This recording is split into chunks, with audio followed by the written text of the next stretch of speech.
What's up, everybody? Derek Anderson, the DA, and let's look at this particular situation. Man, it doesn't seem like anything's getting easier for this Flash movie and for David Zaslav, who's going to have a pretty big decision to make coming up soon. I don't know which decision he's going to go with, but none of the options are any good. Let's just say that.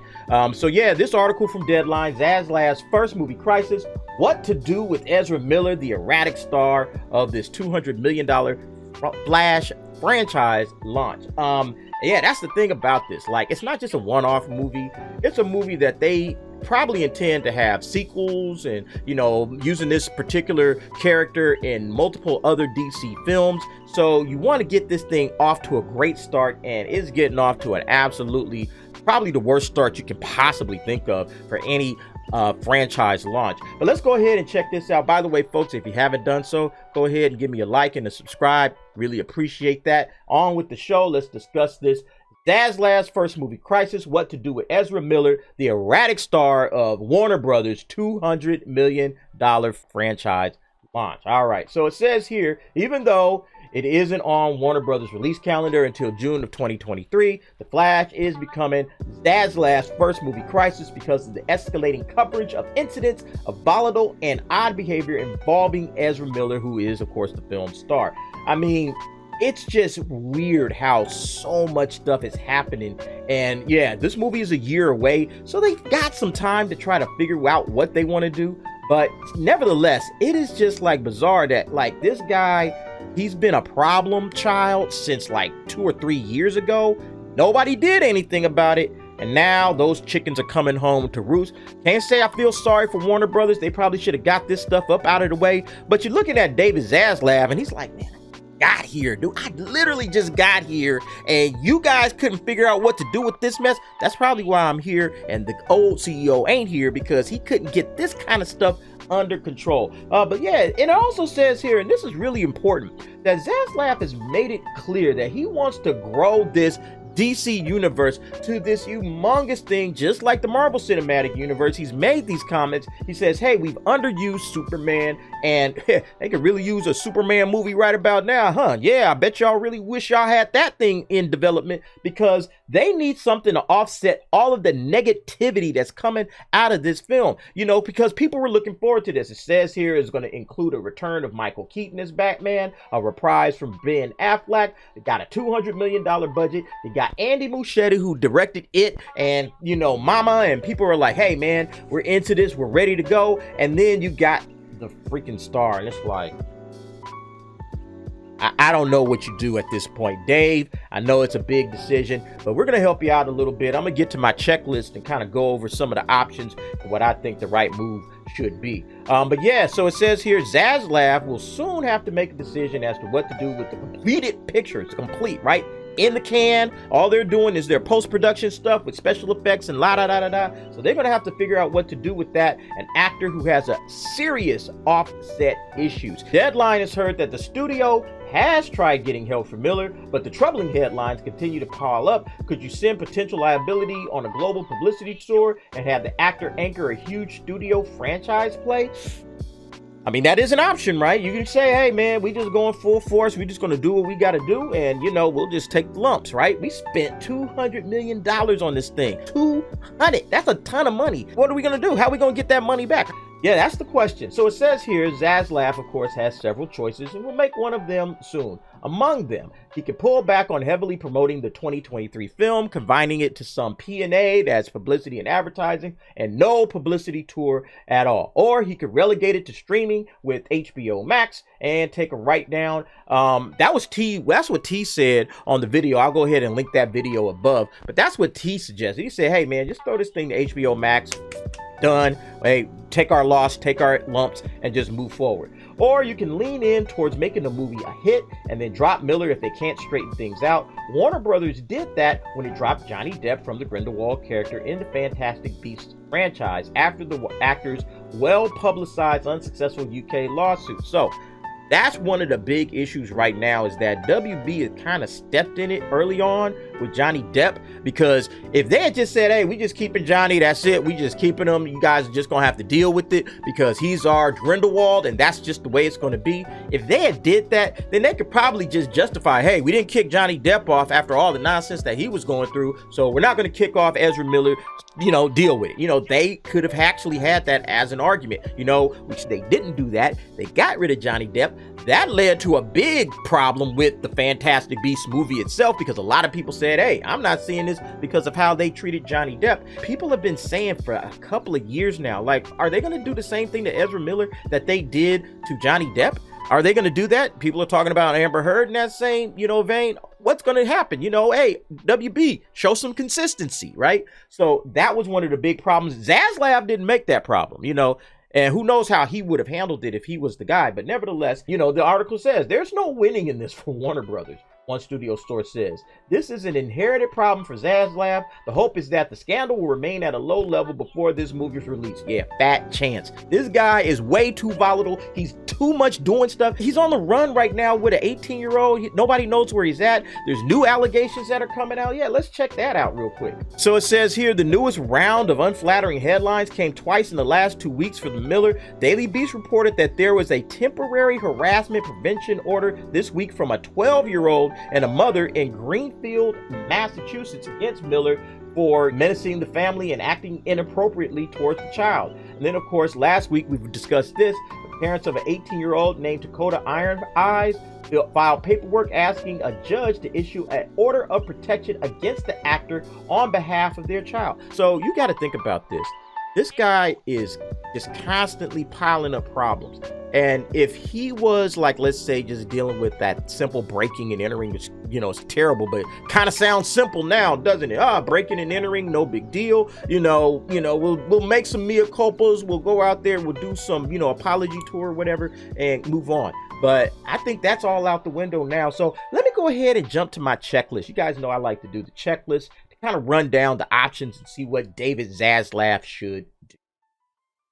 All right, and here we go with WWZD. What will Zaslav do? I don't know what he's going to do, but let's go ahead and look at the options that he was talking about. So a couple of things that came out of that article. The first one is, hey, let's just keep a low profile with the movie. We're not going to do a lot of publicity. We're not going to do a lot of advertising. We'll maybe make a couple of trailers, low cost trailers, and then we'll just kind of let this thing trickle out into theaters, and then we'll just get whatever we get from it and move on. There's a lot of reasons why that's not a good idea. And the first reason is the one that I had stated from the very beginning, is that, yeah, they're trying to build a franchise with this thing. And if you're trying to build a franchise, you need a flash that people are going to want to come back and see movie after movie after movie. A lot of people don't even like Ezra Miller was Flash to begin with.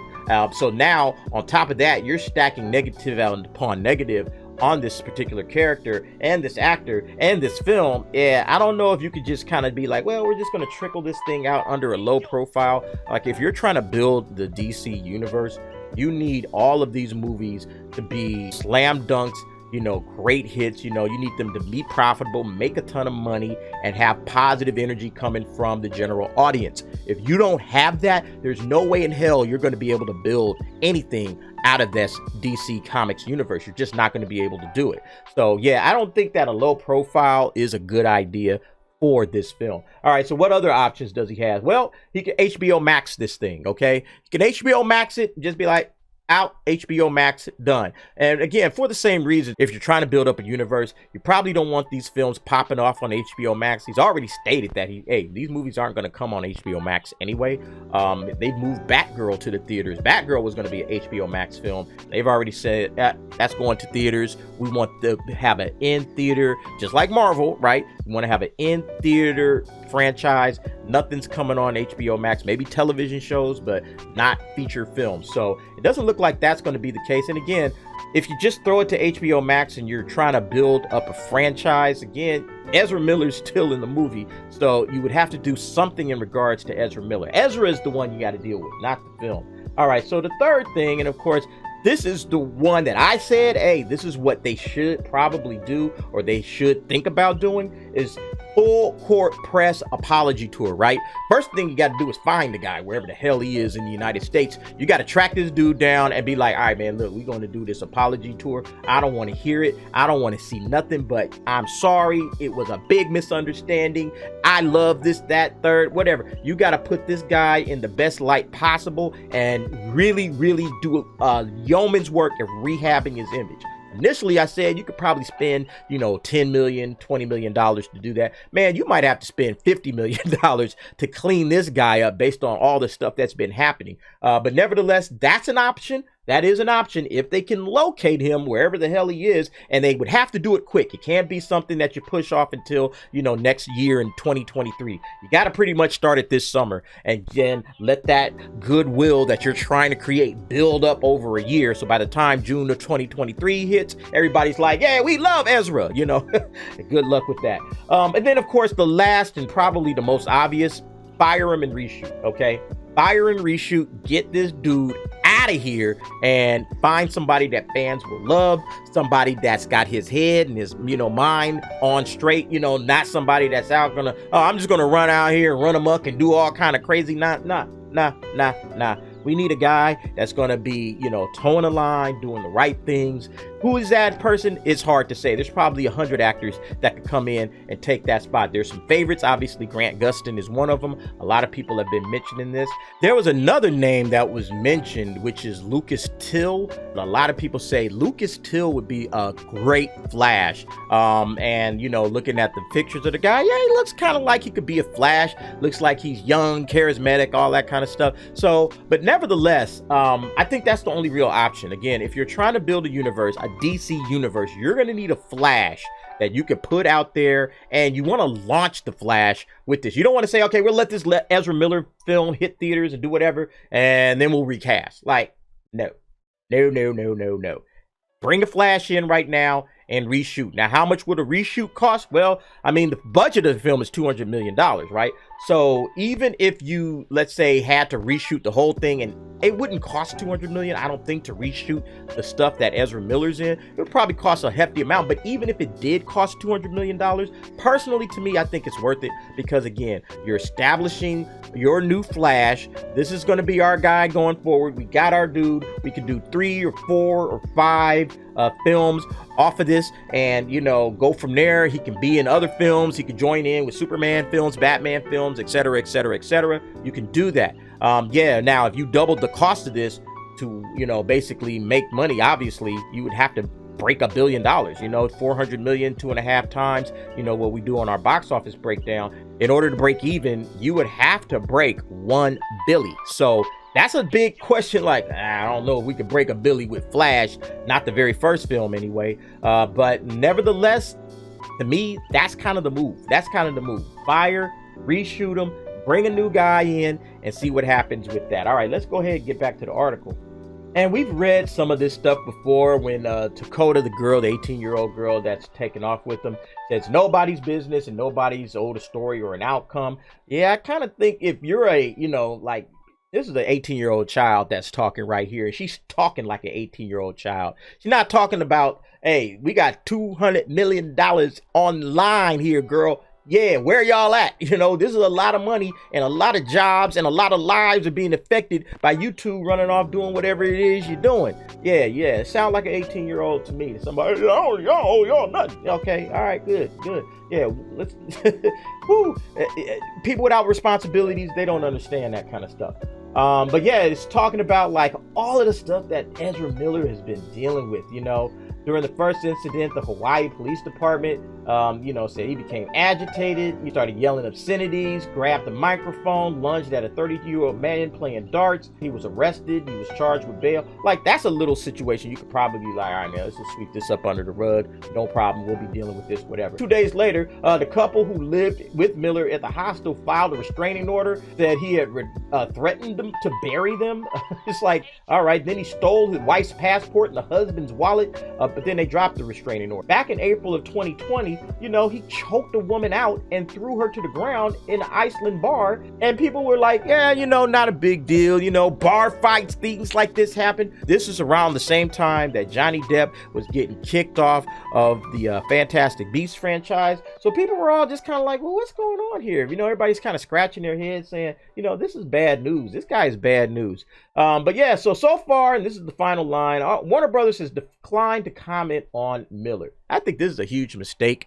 And I know that they want to wait and talk to him probably to figure out where they're going to go and which direction they're going to go in when it comes to this particular situation, when it comes to how are we going to handle this. But right now, I think that they need to come out and say something. They need to say something. You have 2 more incidents and your mum's the word. Nobody's talking. Nobody's saying anything. And the fans are starting to grow restless. You're in the business of servicing your audience.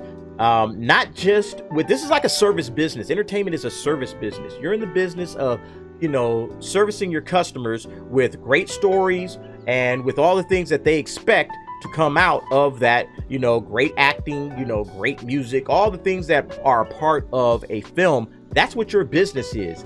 And to just kind of be like, well, I'm not going to worry about what the fans think at this particular moment. They can kick rocks or they can go do whatever. You got to start thinking, hey, what does our customer, our fans think about all of this? And maybe we should say something. Hey, we're on top of this. We're trying to reach out to Ezra right now and get him the help he needs or something. We're just trying to get him the help that he needs, make sure that this child is okay and the whole 9 yards. Something that the fans can say, all right, at least they're like trying to address it, because this seems to be a very serious situation and it's just getting worse and worse and worse. And if Warner Brothers makes no statements at all, what's going on over there? You guys were quick to jump on Johnny Depp. But with Ezra Miller, mum's the word. You haven't heard a peep out of him. That's insane. But anyway, folks, that'll do it for me. What do you think about this situation? What do you think Zaslav should do? Go ahead, drop down in the comments. Give me your thoughts and your opinions on that. And I want to thank everybody for watching. All my new subscribers, thank you for helping me out. Really appreciate it, folks. All right, thanks for watching. See you next time.